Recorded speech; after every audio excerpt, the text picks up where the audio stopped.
players just wouldn't stand for it. No. They just might mutiny. So I don't know if Emmett didn't love practice. He didn't like doing those half-line drills where there was no threat of the pass. Okay. But Skip, Zeke seems to like that. But they don't have that. They don't cut that out. They don't made it so. This is why all these quarterbacks generally want to play until they're 45, 50, because they don't get to get hit anymore, even in the game. But at the end of the day, Skip, the man wants his money. Now, you can get him in camp. All you got to do is, Skip, I feel very comfortable. If you give this man $1 more than what Todd Gurley got, Zeke's on a plane right now. Okay. I sensed some thawing on the part of Jerry Jones yesterday with that comment. He had dug in all last week, and it seemed contentious. It seemed confrontational. It seems like challenges were laid down, like the line got drawn in the sand out here in Southern California.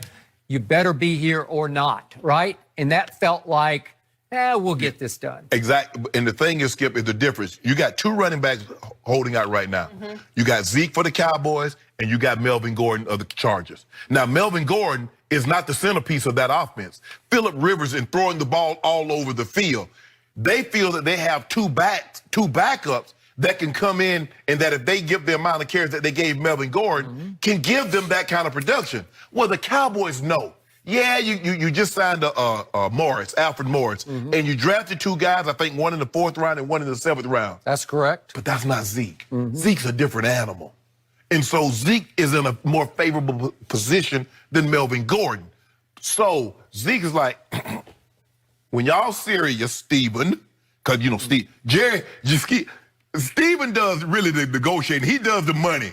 He's doing bad cop. Right. Yeah. Jerry is doing the talking. So, you got the police, you got the police department, and then you got a spokesman. Everybody got a job to do here, Skip. But, hey, Jerry's job is like, he's giving you updates of what's going on.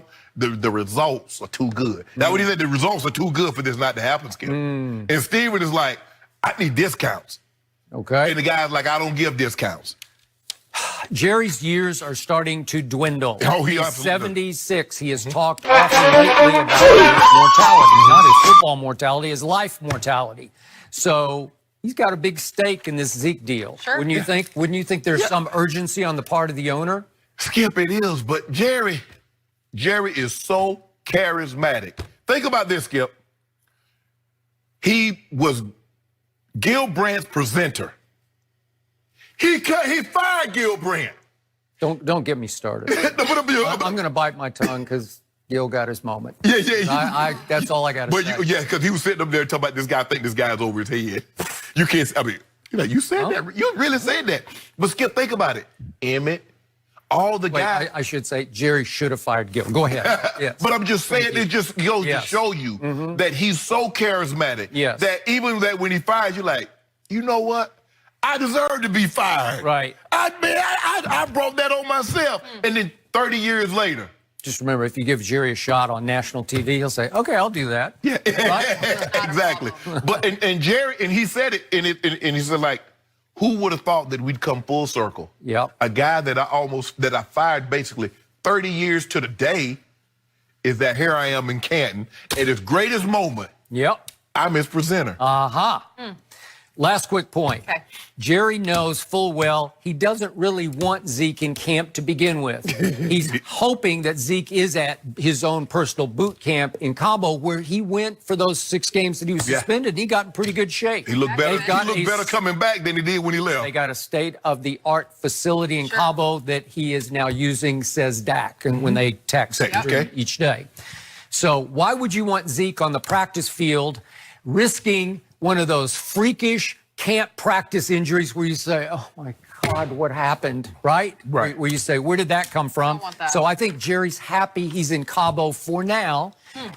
And then that week before the season, he's going to want him in Dallas. But the thing is, Skip, the only thing I hate about, because you're not doing, I don't know if Zeke is practicing in helmets and shoulder pads. I don't know if he's going through what, exactly. So what you worry about, Skip, is one of these little nagging little tweaks.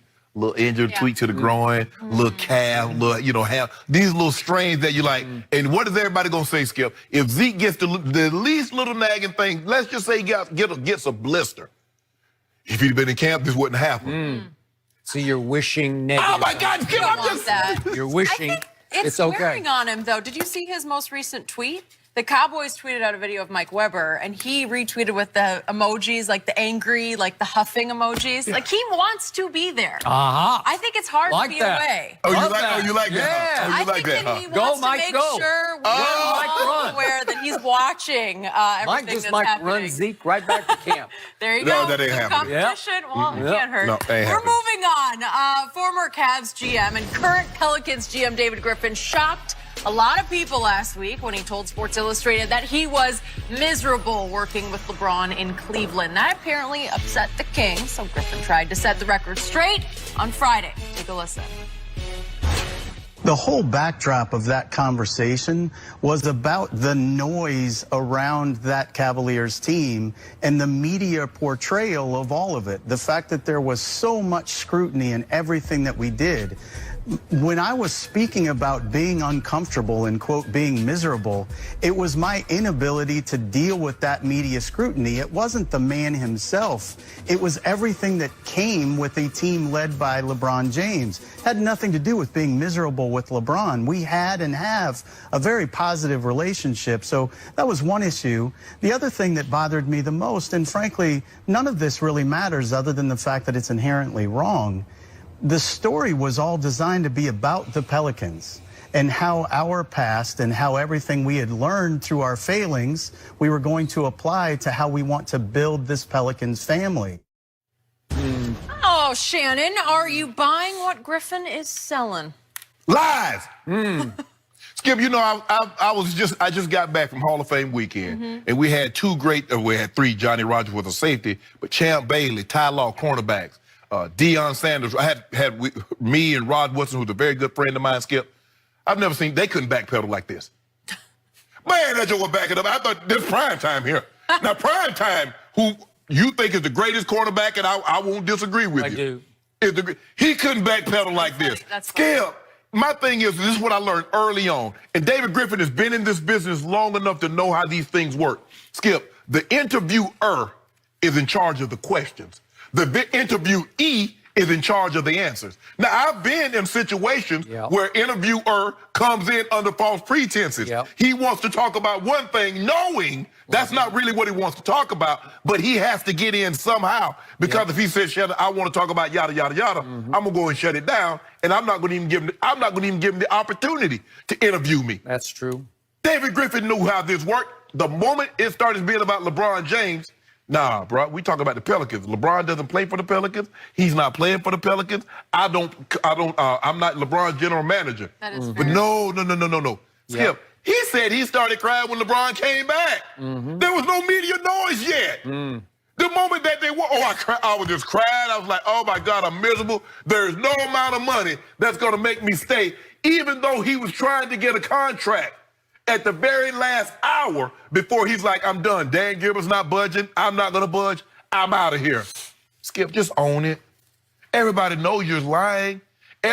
See, why do people, it's not LeBron, it's the media. No, it's not. You didn't say anything about, Skip, I look back, I didn't say nothing about no media noise. In his original conversation, it was never about media noise. It was only about the media and the noise that they generate once you got that backlash. Skip, how could he have not known that this was gonna happen? That you said remember, you don't really need context for miserable. I don't care what anybody, I got married.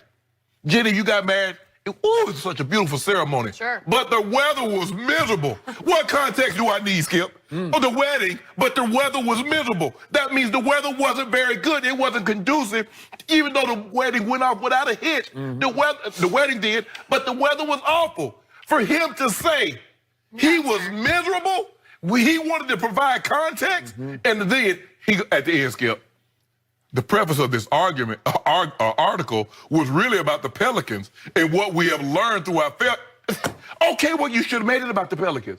How did LeBron James, once he brought up LeBron James, you shoot that down. LeBron's not a Pelican. I'm not the general manager of LeBron's team. I don't think the writer brought up LeBron. I could be wrong. I think he brought up LeBron. Exactly. But he's backpedaling because of the backlash that he's taken, and rightfully so. So everything he said in that first one, He spoke his heart, Skip. He spoke his heart the first time around, and now he's trying to backpedal. But ain't no way up out of this, bro. You stepped up in it. I am so with you on every point.